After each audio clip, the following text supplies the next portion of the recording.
విజయనగరం జిల్లా సాలిపేటలో 442 మంది రైతులకు పట్టాదారు పాస్ పుస్తకాల పంపిణీ కార్యక్రమం నిర్వహించారు. ఈ కార్యక్రమానికి ముఖ్య అతిథిగా మంత్రి కొండపల్లి శ్రీనివాస్ హాజరయ్యారు. అనంతరం లబ్ధిదారులకు పాస్ పుస్తకాలు అందజేశారు. గత ప్రభుత్వం రీసర్వే పేరుతో ప్రజలను గందరగోళానికి గురిచేస్తుందని, కూటమి ప్రభుత్వం హక్కుదారుల ఫోటోతో రాజముద్ర పాస్ పుస్తకాలు ఇచ్చి భరోసా కల్పిస్తోందన్నారు.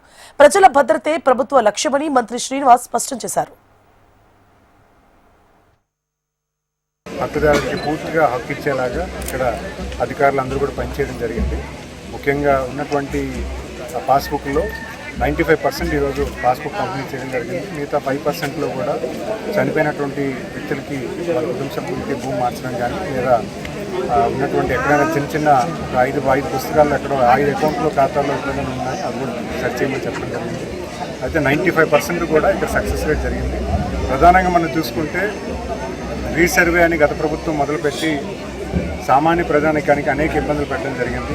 ప్రజలందరూ కూడా చాలామంది కూడా వాళ్ళ భూమిని హక్కుని మళ్ళీ తిరిగి తెచ్చుకోవడానికి అనేక ఇబ్బందులు పడడం అనేది మనందరికీ తెలిసిన విషయం. అయితే ఉన్నటువంటి స్థితిగతుల్లో మెరుగైనటువంటి వ్యవస్థలు తీసుకుని గౌరవ ముఖ్యమంత్రి గారు చెప్పడం జరిగింది.